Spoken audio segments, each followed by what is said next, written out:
Kulungula kulonje uphilile kusho kumele phasisane lo uyachaza amaphupho nako kubalulekile ukuthi nami senze ngokuyimemba noma-ke uyanikela kwi-channel kuphela kusekunani kakhulu ntambama. Fika la uCleopatra njengoba ukuthi-ke amini mkhulu ngicela ukubuza chaza liphupha uKafulikazi.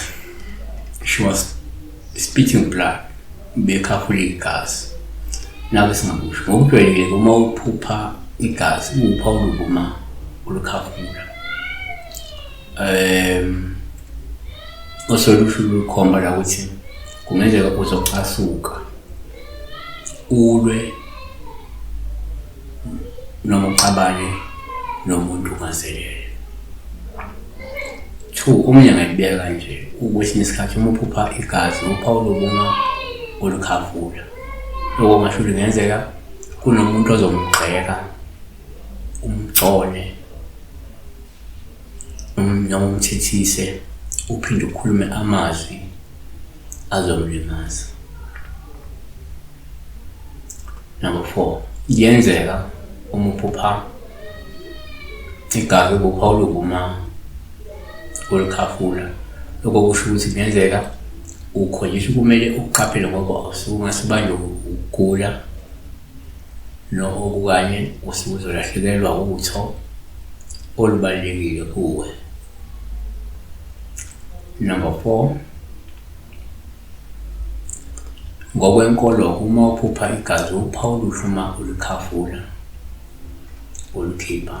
Lokho kusho ukuthi kungenzeka uzosindiswa ulahle izono namanyala nenyengiso kanye nezinkanuko zenyama. uZakaria 9:7 yakukhipha igazi labo emlonyeni wabo nezinyengiso zabo phakathi kwamazinyo abo, nabo uqobo babeke insali kuNkulunkulu wethu babeke ngababusi bakwaJuda nase-Ekroni njengamajebusi. Siyabonga besifika la uphupha uKafulikazi. Yesu komunye umuntu uma eKafulikazi kungakhomba ukuphuma kokungcola ngaphakathi ngoba omunye kanjalo lishwa libubule umuntu ophalaza ngezinto ezithile noma umuntu ophuza izinto ezithile eziyimithi eziziwasho eklinya ngaphakathi.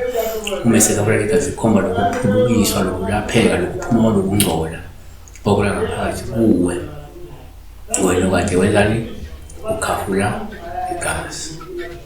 Siyabonga kakhulu besifika kuba uKafulikazi.